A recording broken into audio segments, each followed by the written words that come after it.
আজকে কিছু frozen item বানাবো। আমার বাসায় যেহেতু বাচ্চা আছে, ওদের স্কুলে টিফিনেও দেওয়ার লাগে, মাঝে মধ্যে মেহমান আসলেও ঝটপট ফ্রিজ থেকে বের করেও কিন্তু মেহমান আপ্যায়ন করা যায়। তো চলেন পুরো ব্লগটি শুরু করি। হ্যালো এভরিওয়ান, আসসালামু আলাইকুম। আজকে আমি বানাবো চিকেন রোল। তো চিকেন রোল বানানোর জন্য প্রথমে আমি শিটগুলো বানিয়ে নিচ্ছি। চিকেন স্প্রিং রোলের শিটটা কিন্তু অন্যভাবে বানানো হয়, যেহেতু স্প্রিং রোলটা একটু ক্রিস্পি হয়। তো আজকে আমি যে রোলটা বানাবো সেটা হবে একদমই সফট। তো এই জন্য এটা লিকুইড একটা ডো তৈরি করে বানাতে হয়। তো এই তো শিটগুলো বানানোর পরে আমি কিন্তু রোলগুলো বানিয়ে নিয়েছি। পুরগুলো দেওয়ার সময় আর ভিডিও ধরিনি, আমি অনেকবারই আমার পেজে ভিডিও আপলোড করেছি এই জন্য। তো এই তো এখানে আমি কিছু ব্রেড ক্রাম্পস নিয়ে নিচ্ছি, দুইটা কালারের মিক্স করে নিচ্ছি।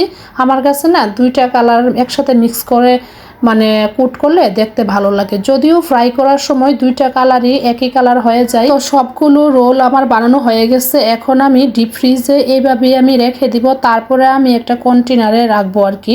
তো প্রথমে আমি এইভাবে প্রায় 20-25 মিনিটের মতো ডিপ করব, তারপর আমি একটা বক্সে রেখে দিব। তো বক্সে রেখে প্রায় 2 মাস পর্যন্ত কিন্তু ভালো থাকে ডিপ ফ্রিজে। তো আমি এখন আবার একটা পাউন্ড কেক বানাচ্ছি। অনেক দিন হলো পাউন্ড কেক বানাই না। তো যেহেতু অনেক গরম পড়ছে এই জন্য ডিমগুলো তো বাহিরেই ছিল, মানে নর্মাল তাপমাত্রায়। এখন যেহেতু গরম পড়ছে এই জন্য কিন্তু কুসুমগুলো গলে গেছে, আর কুসুমটা গলে গেলে কিন্তু পাউন্ড কেক ভালো হবে না, মানে ফুমটা ভালো হয় না। তবে আলহামদুলিল্লাহ আজকে আমার ফুমটা বেশ ভালো হয়েছে। আজকে আমি 1 পাউন্ডের একটা কেক বানাচ্ছি, যেহেতু পাউন্ড কেক তো সাথে কিন্তু আমি মুরব্বাও দিয়ে দিব। মুরব্বা বেশি করে দিলে কিন্তু খেতে বেশি ভালো লাগে। তো এই তো আমার সবকিছু মিক্স করা হয়ে গিয়েছে। এখানে কিন্তু আমি ময়দাও মিক্স করে নিয়েছি, আর এই যে দেখেন কতটা ফ্লাফি হয়েছে আমার এই কেকের ব্যাটারটা। তো এখন আমি একটা 12 ইঞ্চির মোল্ডে দিয়ে দিব। 1 পাউন্ডের জন্য আমি 12 ইঞ্চির মোল্ড নিয়েছি, তো একদম পারফেক্টভাবে হয়ে যাবে। তারপর আমি বেক করতে দিয়ে দিব। আর খুবই তাড়াহুড়া করে করছিলাম, কারণ দুপুরে রান্না বান্না তেমন কিছু করা হয়নি, যেহেতু বিকালে এই নাস্তাগুলো বানাবো এই জন্য। যেহেতু একা হাতে সবকিছুই করতে হয় এই জন্য সময়ও লাগে বেশি। তো এখন হচ্ছে আমি রাত্রের জন্য এই মাছগুলো রান্না করব। এই মাছগুলো আমার মা নিয়ে আসছিল, তো কেটে একদম পরিষ্কার করে ডিপ করে নিয়ে আসছিল আর কি। তো তারপরও আমি আরেকটু ভালোভাবে ধুয়ে নিব। তবে সবগুলো রান্না করব না, যেহেতু রাতের খাবার। তো এখান থেকে আমি হাফ নিয়ে নিচ্ছি, তো তারপরে আমি ভালোভাবে ধুয়ে নিচ্ছি আর কি। আর এই মাছ রান্নাটা না খুবই অল্প সময়ে হয়ে যায়, আর আমার কাছে এত ভালো লাগে। মলায়া মাছ আমার খুবই পছন্দ।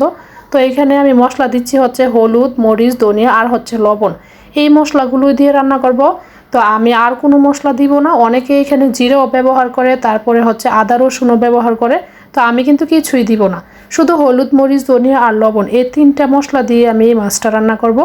তো এখানে পরিমাণ মতো পেঁয়াজ দিয়েছি, তেলের মধ্যে দিয়ে হালকা একটু ব্রাউন কালার করে মাছগুলো দিয়ে দিছি।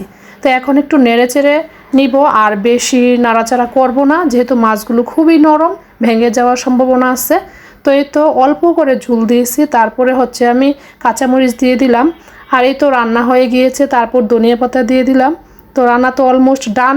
এই যে বাটির মধ্যে নিয়ে নিছি, এই যে দেখেন কি সুন্দর হয়েছে কালার। এখন আমরা খাওয়া দাওয়া করব। তো যান আপনারাও খাওয়া দাওয়া করেন। আজকের ব্লগটা এখানেই শেষ করে দিচ্ছি। কেমন লেগেছে কমেন্ট করে জানাবেন। সবাই ভালো থাকবেন। আল্লাহ হাফেজ।